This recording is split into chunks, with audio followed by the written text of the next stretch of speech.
É muito bom saber que Jesus ressuscitou, amém, irmãos? Nós vamos ler a palavra de Deus no Evangelho de Lucas, capítulo 24.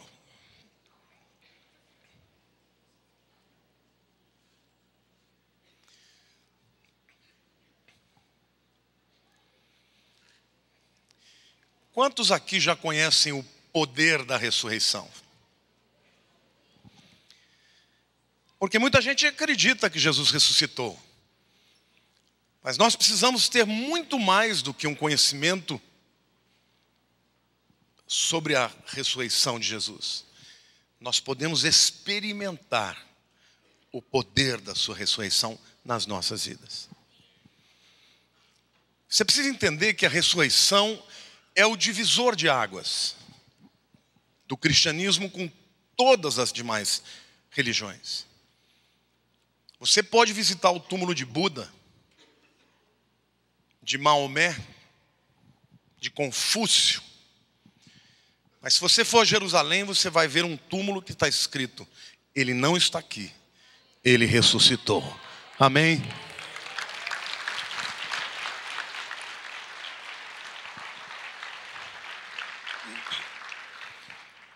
A ressurreição muda a nossa perspectiva de tudo, da vida, da morte.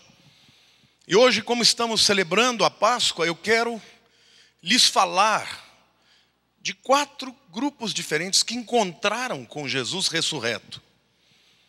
E como isso mudou a vida deles, como isso impactou a vida deles. Vamos começar a ler Lucas capítulo 24. No primeiro dia da semana, alta madrugada, foram elas ao túmulo, levando os aromas que haviam preparado. E encontraram a pedra removida do sepulcro. Mas ao entraram, não acharam o corpo do Senhor Jesus.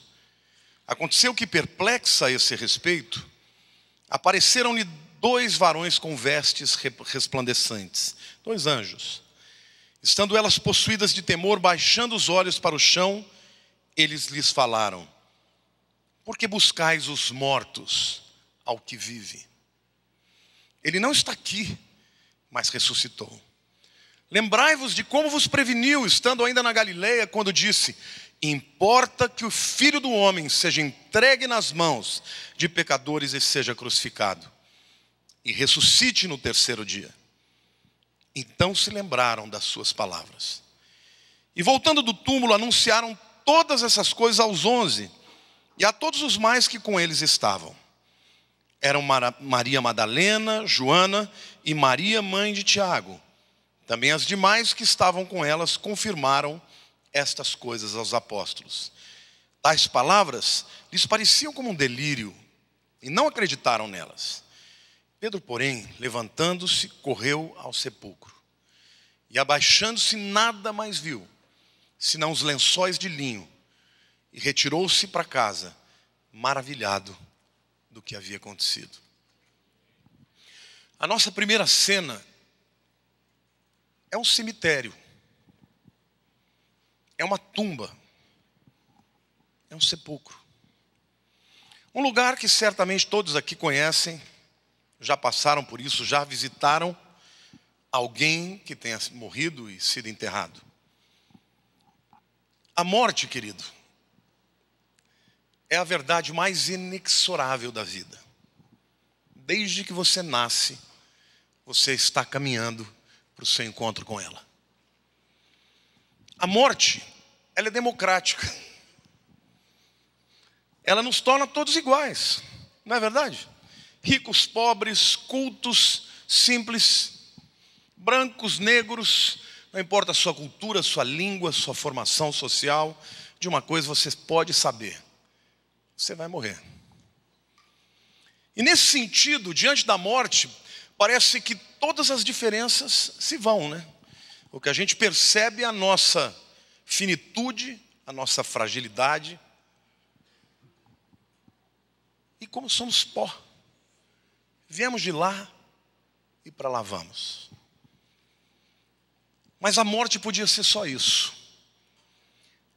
Mas houve um dia em que a morte encontrou um inimigo à altura, que não só lutou contra ela, mas a venceu. Ele foi a única pessoa na história que não tinha esse appointment, não tinha marcado esse encontro com ela, porque na verdade ele não precisava passar por ela, porque a Bíblia diz que o salário do pecado é a morte, e o dom gratuito é a vida eterna em Cristo Jesus. Então é um paradoxo, porque se de um lado ele não precisava passar por ela, de outro lado, desde a eternidade, já estava marcado com o Pai, que ele ia encontrar a morte, não por causa dos seus pecados, mas por causa dos nossos pecados. E a morte foi vencida. E quando chegaram as mulheres que amavam a Jesus, tiveram uma grata surpresa que as impactou. O que vocês estão procurando? Entre os mortos, aquele que vive. Ele está vivo, ele ressuscitou. E eu quero te dizer, isso não é história, não é conto de fadas, não é mito. Esta é a verdade mais cabal. Jesus está vivo hoje, está aqui neste lugar, recebendo a adoração daqueles que nele creem.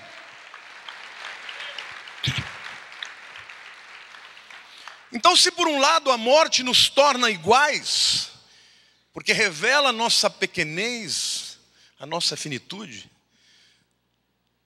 a morte e a ressurreição de Jesus nos torna diferentes. Porque dependendo da maneira como você olha para a ressurreição de Cristo, você terá um destino diferente. E nessa hora, querido, não vai ter choro nem vela. Quem creu neste nome, sobre todo nome, há um decreto de Deus que diz: aquele que crê nas minhas palavras e naquele que me enviou, tem a vida eterna, não entrará em juízo. Quantos aqui creem que Jesus ressuscitou? Querido, você não vai terminar os seus dias numa cova. Então, se a morte ela é capaz de matar as esperanças, de matar o corpo, de matar a alma, a morte, ela se apequena diante do Filho de Deus. Por isso que o apóstolo Paulo, é interessante o apóstolo Paulo, todos os demais discípulos conheceram Jesus pela sua vida, pela sua morte e pela sua ressurreição. Paulo ao contrário, ele conheceu Jesus pela ressurreição. E aí depois ele faz o caminho de volta. Ele fala: eu quero aprender os sofrimentos da sua morte. Mas ele, o encontro que ele teve com Jesus, já estava vivo, já era Senhor dos senhores, Reis dos reis. Eu quero dizer que Deus quer levantar uma igreja que não se atemoriza, que não se desespera diante da morte, porque a morte não é o fim. O apóstolo Paulo foi um homem perseguido, muitas vezes açoitado, apedrejado, e quando ele está aguardando o veredito do Império Romano, que vai decapitá-lo, ele diz: ó morte, onde você está, morte? Onde está o teu aguilhão? Ele tinha certeza que aquilo não era o fim. Eu quero te dizer hoje, o mundo precisa conhecer a mensagem da ressurreição. Por isso que eu te disse que não basta ser um conceito, precisa ser uma experiência. Quantos aqui já tiveram uma experiência com o Cristo vivo? Quantos aqui já sentiram Ele visitar a sua vida, visitar a sua alma, levantar você quando você está abatido, trazer fé no momento que parece que nada vai dar certo, e de repente Ele invade a tua alma, e você se sente lavado e pronto para guerrear contra o diabo. Por quê? Porque Ele está vivo, e Ele é o teu Senhor, Ele é o teu Rei, Ele é o teu Deus. Amém?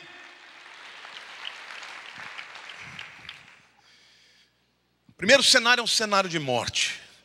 E eu quero lhes dizer, para Deus nem a morte é o fim de tudo. Aliás, a morte pode ser o início de uma vida extraordinária na presença dEle, quando seremos despidos de mortalidade e revestidos de imortalidade. Não é maravilhoso isso? Seguido o texto nos mostra um segundo grupo que encontrou o Cristo ressurreto. Versículo 13 diz: naquele mesmo dia, 2 deles estavam de caminho para uma aldeia chamada Emaús, distante de Jerusalém 60 estádios. Iam conversando a respeito de todas as coisas sucedidas. Aconteceu que enquanto conversavam e discutiam, o próprio Jesus se aproximou e ia com eles. Os seus olhos, porém, estavam como que impedidos de o reconhecer. Então lhes perguntou Jesus: que é isso que vos preocupa? E de que ides tratando à medida que caminhais? Hoje o Senhor está falando com você. O que está te preocupando hoje? É o próprio Senhor que está dizendo isso para você hoje. E eles pararam entristecidos. Um, porém, chamado Cleopas, respondeu dizendo: és o único, porventura, que tendo estado em Jerusalém, ignoras as ocorrências desses últimos dias? Ele lhes perguntou: quais? Explicaram o que aconteceu a Jesus, o Nazareno, que era varão profeta, poderoso em obras e palavras, diante de Deus e de todo o povo. E como os principais sacerdotes e as nossas autoridades o entregaram para ser condenado à morte e o crucificaram. Ora, nós esperávamos que fosse ele quem havia de redimir Israel. Mas depois de tudo isso, é já esse o terceiro dia desde que tais coisas sucederam. É verdade também que algumas mulheres das que conosco estavam nos surpreenderam, tendo ido de madrugada ao túmulo e não achando o corpo de Jesus, voltaram dizendo terem tido uma visão de anjos, os quais afirmavam que ele vive.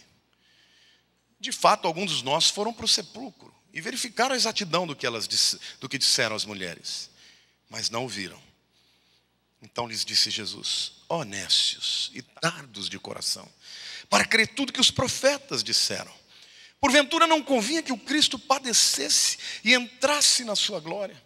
E começando por Moisés, discorrendo por todos os profetas, expunha-lhes o que a seu respeito contava em todas as Escrituras.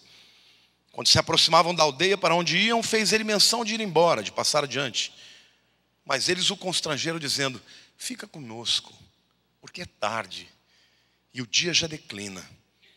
E entrou para ficar com eles. E aconteceu que quando estavam à mesa, tomando ele o pão, abençoou, e tendo partido lhes deu. Então se lhes abriram os olhos e o reconheceram, mas ele desapareceu da presença deles. E disseram um ao outro: porventura não nos ardia o coração, quando ele pelo caminho nos falava, quando nos expunha as Escrituras? E na mesma hora, levantando-se, foram para Jerusalém, onde acharam reunidos os 11 e outros com ele, os quais diziam: o Senhor ressuscitou e já apareceu a Simão, o Pedro. Então os dois contaram o que lhes acontecera no caminho e como fora por eles reconhecido no partir do pão. O segundo cenário é um cenário em que 2 discípulos, não os 12 apóstolos, mas outros discípulos, porque Jesus tinha mais discípulos do que os 12, estavam absolutamente devastados, porque as suas expectativas foram frustradas. Alguém aqui já teve uma expectativa frustrada? Você já esperou muito que uma coisa acontecesse e ela não aconteceu do jeito que você esperava? Você pode entender o coração deles então, não pode? É interessante porque eles estão indo embora de Jerusalém, eles estão fugindo, eles estão tristes, eles estão perdidos, eles não sabem para onde eles vão. E a Bíblia diz que assim são as ovelhas que sentem que não têm pastor. Estão sempre dispersas. E a vida, queridos, ela nos apresenta essas coisas. Desde que a gente nasce, a gente aprende a ter que lidar com frustrações, com coisas que a gente espera que não acontecem, e a alma vai se tornando abatida. Mas da mesma maneira que Jesus se apresentou àqueles que acreditavam que tudo tinha acabado, e revelou-se vivo, vencendo a morte, Jesus também se interpõe ao caminho da fuga, se interpõe àquela conversa, se introduz, puxa a conversa, se mete na conversa, simplesmente para mostrar para eles o caminho que eles teriam que conhecer agora, de como sair de uma vida de abatimento. Os discípulos acostumaram a viver com Jesus fazendo tudo para eles. Faltava comida, ele multiplicava o pão. Alguém estava enfermo, ele curava. Não tinha problema, chama Jesus. Filho endemoniado, ele libertava. Mas e agora? Agora estava chegando uma nova fase de maturidade. E eu quero dizer para você, Deus não promete que você não terá momentos de frustração. Mas Ele vai te mostrar agora como é que o Cristo ressurreto te ajuda a sair de uma vida de frustrações para te tornar uma pessoa cheia de graça, cheia de alegria, de convicções, de força para lutar até os últimos dias da sua vida. Jesus podia simplesmente mostrar as feridas e falar: tará! Olha aqui minhas mãos, olha os meus pés. O que ele fez? Começou a expor as Escrituras. Começou a ler o que as Escrituras falavam a respeito dele. Vocês estão frustrados porque não aconteceu como vocês queriam? Vocês estão usando o tempo verbal do passado. Por que vocês estão tristes? Só você não sabe o que está acontecendo? Nós estamos tristes porque Jesus, um homem que era varão, profeta, poderoso em obras e em palavras, que havia de redimir Israel, não vai mais. Tudo no passado. Já tinham aberto mão dos sonhos, da visão. E Jesus devagarinho começa assim: vai sim. Ele ainda vai fazer isso. Só que não é do jeito que vocês esperam. Não é do jeito que vocês querem. Era necessário que ele tivesse que padecer. Era necessário que ele tivesse que morrer. Era necessário que ele tivesse que ressuscitar. Mas ele ainda vai fazer. E quando ele vai lendo a Escritura, a Bíblia diz que o coração deles começou a ser ateado de fogo. E quando eles sentaram, Jesus falou: eu vou embora. Eles: não, entra, está ficando tarde, está boa a conversa. Jesus abençoa o pão, parte o pão, e naquele momento eles falam: é Ele. Eles já tinham ouvido falar que Jesus estava ressurreto, mas eles não tinham crido. Na hora que eles tiveram a experiência pessoal, eles creram. Eu quero dizer uma coisa para você: Jesus quer te dar uma experiência com Cristo ressurreto. Jesus quer que você tenha uma experiência com Ele, de maneira, querido, que na hora que você estiver naquela luta, você vai falar: não me importa o que está acontecendo, eu sei que o meu Senhor está comigo, e Ele vai me dar vitória, porque Ele está vivo, amém ou não? Quantos aqui creem que Jesus está vivo e querem ter uma experiência com Ele? Diga: eu creio. Amém, irmãos? Glória a Deus, dá um grito aí de glória. Eu quero ver a glória a Deus do povo de Deus. Aleluia. O evangelho não pode ser só uma teoria, uma religiosidade, senão nós somos iguais a todo mundo. Você pode parar uma pessoa, pode transformar uma pessoa, se você tiver boa lábia, boa influência. A universidade é capaz de arrancar uma teologia do coração da pessoa, mas alguém que experimentou o Cristo ressurreto, ninguém tira dele nem o inferno. A convicção de que Deus está vivo, amém, irmãos? Então é isso que a igreja precisa experimentar. E Jesus veio até aqueles homens e mostrou para eles qual seria o instrumento para mantê-los no caminho. A palavra. Depois que eles discerniram que era Jesus, eles voltaram para Jerusalém, de onde não deveriam ter saído. Quantos aqui querem aprender a viver com as frustrações, sabendo que o Senhor está na tua vida, mesmo quando não parece, sabendo que Ele está ao seu lado, mesmo quando você não enxerga, sabendo que a palavra dEle é poderosa na tua boca, basta você lê-la, porque Ele está com você nessa hora, meu querido. Eis que estarei convosco todos os dias, até a consumação dos séculos. Muitas vezes você não vai enxergá-lo, não vai vê-lo, mas Ele estará lá. Aliás, Ele está aqui agora. Senhor, nós te adoramos e te recebemos. Seja bem-vindo, Jesus. Fala ao teu povo. Libera, Senhor, a tua unção para curar as as feridas da alma. O segundo ambiente, portanto, é de frustração, faz parte da vida. Quando a gente é frustrado, a gente começa a usar os nossos sonhos no tempo verbal do passado. Olha para a pessoa do teu lado e diga assim: pode começar a usar no presente de novo. Diga assim: Jesus vai fazer. Não porque eu mereça, mas porque Ele é bom e eu confio nele. É assim que o crente tem que aprender, irmãos. Muitas vezes nós vamos enfrentar momentos de frustração, mas nós não podemos desistir, amém? O terceiro grupo, para quem ele se manifesta, é o grupo dos discípulos. Versículo 36 diz assim: falavam ainda essas coisas quando Jesus apareceu no meio deles e lhes disse: paz seja convosco. Eles, porém, surpresos e atemorizados, acreditavam estarem vendo um espírito. Mas ele lhes disse: por que estáis perturbados? E por que sobem dúvidas ao vosso coração? Vede as minhas mãos e os meus pés, que sou eu mesmo. Apalpai-me e verificai, porque um espírito não tem carne nem ossos, como vedes que eu tenho. Dizendo isso, mostrou-lhes as mãos e os pés.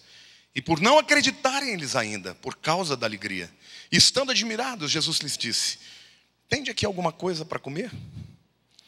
Então lhe apresentaram um pedaço de peixe assado e um favo de mel, e ele comeu na presença deles. A seguir Jesus lhe disse: são essas as palavras que eu vos falei, estando ainda convosco. Importava que se cumprisse tudo que de mim está escrito na lei de Moisés, nos profetas e nos salmos. Então lhes abriu o entendimento para compreenderem as escrituras e lhes disse: assim está escrito que o Cristo havia de padecer e ressuscitar dentre os mortos no terceiro dia, e que em seu nome se pregasse arrependimento para remissão de pecados a todas as nações, começando de Jerusalém. Vós sois testemunhas dessas coisas. Eis que vos envio sobre vós a promessa do meu Pai. Permanecei, pois, na cidade, até que do alto sejais revestidos de poder. O terceiro grupo é o grupo dos melhores amigos. No primeiro grupo a gente aprende que nós precisamos experimentar o poder da ressurreição. No segundo grupo, nós aprendemos que precisamos aprender a lidar com as frustrações, tomando posse da palavra, para que não nos desviemos do propósito de Deus. Mas para esse grupo, Jesus foi além. Ele se escancarou todo. Ele falou: sou eu, olha aqui minha mão. Põe a mão aqui. Olha aqui meu lado, furado. Põe a mão aqui, aliás, aqui desse lado. É assim que ele faz com quem tem intimidade. Com quem tem intimidade, você manda pôr a mão na tua ferida. Põe a mão aqui, ó. Pega aqui na minha sandália, vê se não sou eu mesmo. E os discípulos começaram a se alegrar, porque, querido, ter comunhão com Jesus, vocês já imaginaram? Que coisa maravilhosa. Eles estavam acostumados com o Filho de Deus, que era um homem como nós, andando no seu meio, já era perfeito. Mas agora quem estava ali não era mais aquele que se esvaziou, se tornou cordeiro. Agora ele já tinha o cordeiro de rei, já tinha o corpo de rei, já tinha o corpo glorificado, ressuscitado, já estava revestido de poder, de glória e de majestade. E ainda assim, os seus amigos mais íntimos tinham intimidade para tocar nele, para pôr a mão na sua mão, para botar a mão no seu pé, na sua ferida. E ele ainda disse para eles com uma linguagem tranquila: tem alguma coisa para comer?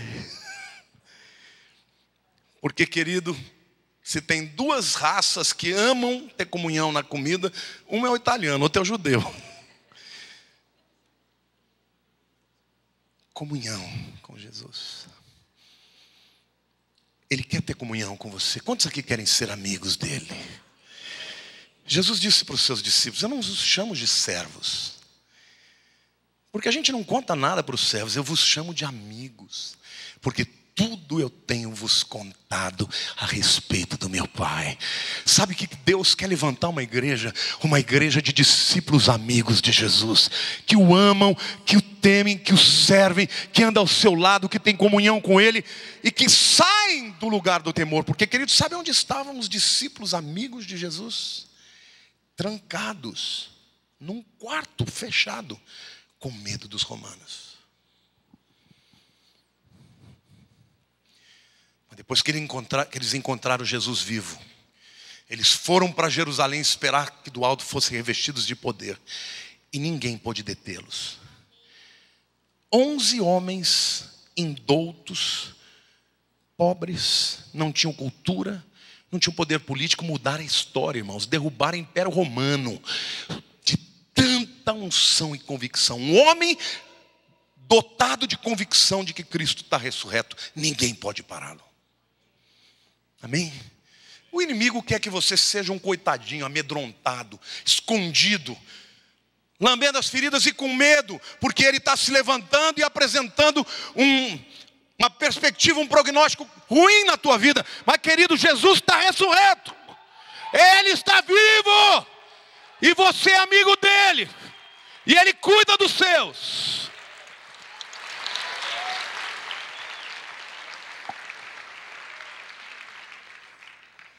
Os mesmos discípulos que tinham medo de sair, quando receberam o Espírito Santo, começava a pregar, mandava eles calar a boca. Ele falava: como é que eu posso deixar de falar das coisas que eu tenho visto e ouvido? Não paro de falar, quer matar, mata. Mas eu não paro de falar.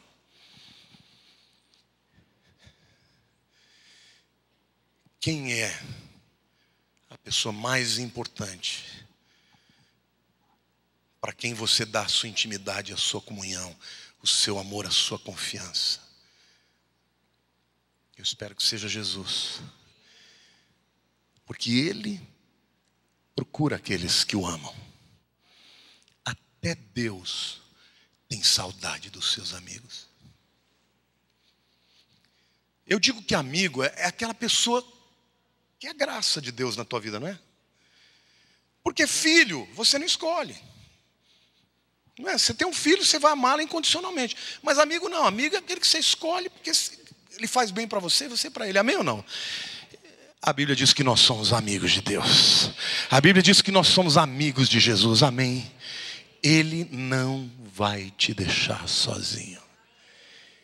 Não vos deixarei órfãos, voltarei para vós outros. Eis que estou com vocês todos os dias, até a consumação dos séculos, nos bons e nos ruins, nos alegres e nos tristes, quando a gente acerta e quando a gente erra. Agora, Ele é imutável, nós somos mutáveis. E mais uma vez, Ele prega a palavra, porque a partir daquele momento, seria a palavra que deveria balizar e nortear os seus discípulos. Então, meu querido, diante da luta que você está vivendo, não se entregue. O seu melhor amigo cuida de você. E o último grupo de pessoas que viram Jesus ressurreto, o último ambiente no qual ele se manifestou, está lá a partir do versículo 50. Os próprios discípulos foram para Betânia. Então os levou para Betânia e, erguendo as mãos, os abençoou. Diga para a pessoa ao teu lado, diga: a última coisa que Jesus fez antes de subir foi abençoar. Diga: a sua bênção continua valendo até hoje. Está me entendendo? Ele não retirou, Ele continua abençoando, e a sua bênção continua perene para todo aquele que nele crê.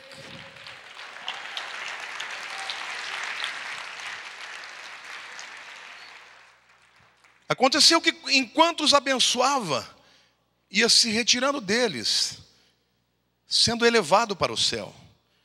Então eles, adorando-o, voltaram para Jerusalém, tomados de grande júbilo. Estavam sempre no templo, louvando a Deus. Agora, se você abrir Atos capítulo 1 comigo, é a continuação desse momento.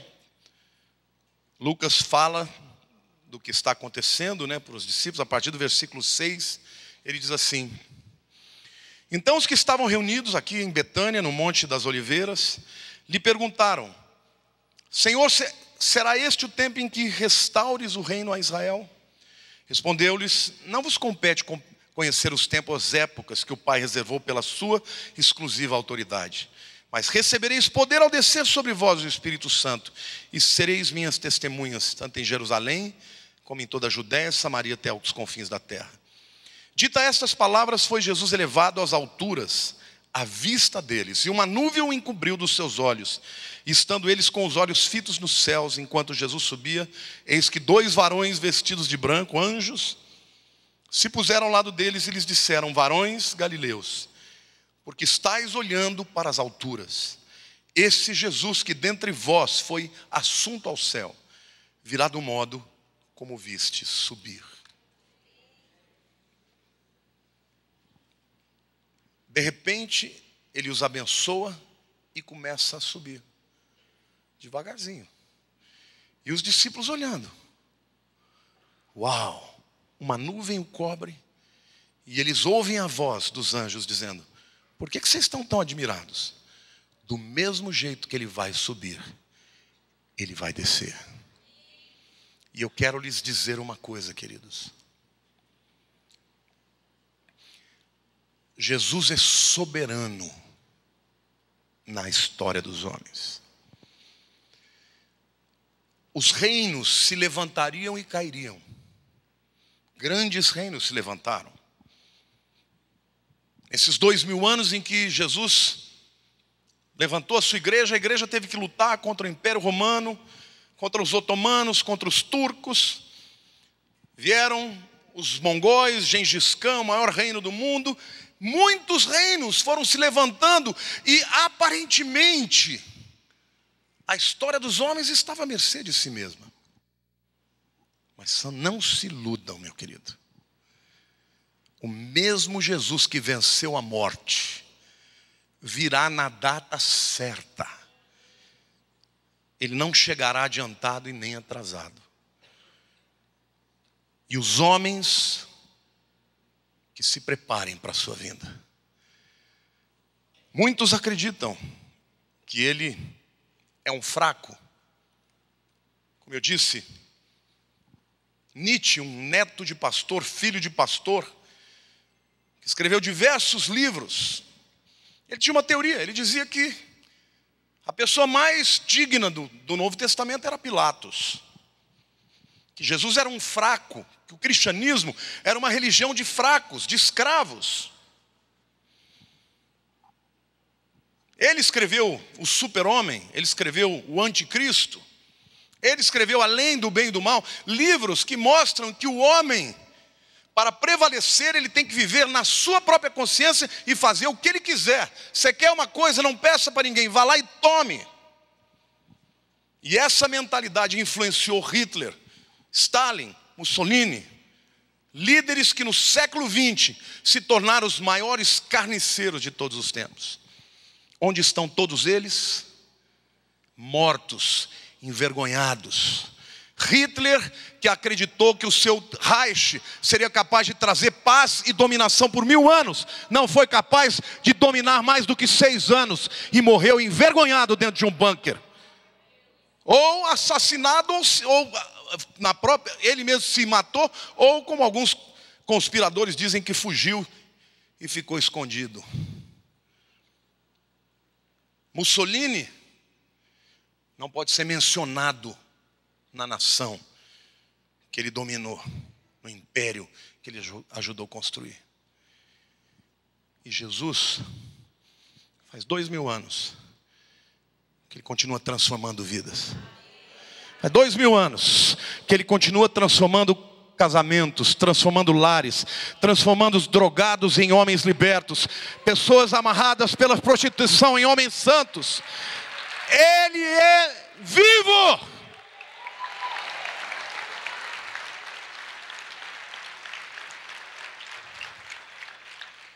A sua bondade não é sinal de fraqueza. O seu perdão não é sinal de enfraquecimento moral, ele é de verdade. O Rei dos Reis e o Senhor dos Senhores. Eu queria ler um texto escrito por um escritor chamado James Stewart, um dos grandes escritores ingleses da Scotland Yard. E ele diz o seguinte: é uma grande frase do Novo Testamento que diz que ele, Jesus, levou o cativo o cativeiro.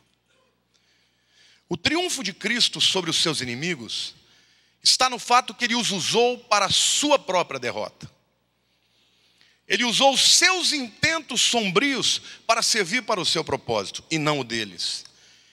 Eles o crucificaram no madeiro, não sabendo que através deste ato, ele trouxe o mundo aos seus pés. Eles lhe deram uma cruz, não imaginando que ele a transformaria no seu trono. Eles o expulsaram para fora dos portões para morrer, não sabendo que naquele momento, eles o estavam levando até os portões do universo para ser recebido como o Rei da Glória. Eles acreditavam que estavam arrancando as raízes das suas doutrinas, não entendendo que estavam plantando nos corações dos homens o nome que eles estavam querendo extirpar. Eles pensaram que haviam derrotado a Deus, colocando-o contra a parede, pendurando-o na cruz, mas não sabiam que Deus mesmo o estava perseguindo para conquistá-los. Ele não venceu a despeito da escuridão do mal, ele venceu através dela. Em nenhum outro lugar há uma descrição mais verdadeira sobre o porquê do sofrimento humano e como Deus tratou desse problema. Jesus sofreu para nos resgatar das nossas misérias, das nossas enfermidades e das nossas dores. E Ele ressuscitou. Amém, queridos? Você pode aplaudir o Senhor?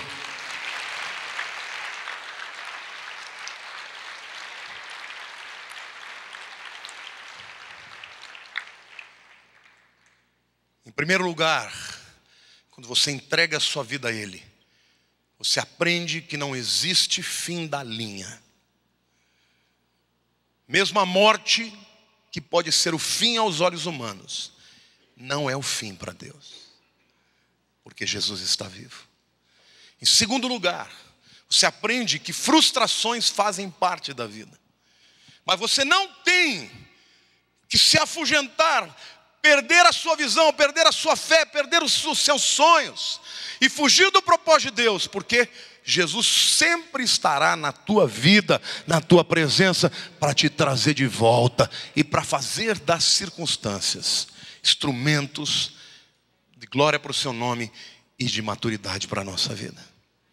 Em terceiro lugar, mesmo sendo Ele o Deus Todo-Poderoso, Ele nos ama como amigos e quer ter intimidade conosco. Não existe lugar mais seguro do que o lugar da sua oração, onde você fecha os seus olhos e se rende a Ele. Seus problemas, seus medos, suas tristezas. E Ele promete que Ele sempre estará com você, todos os dias, nas boas e nas horas ruins.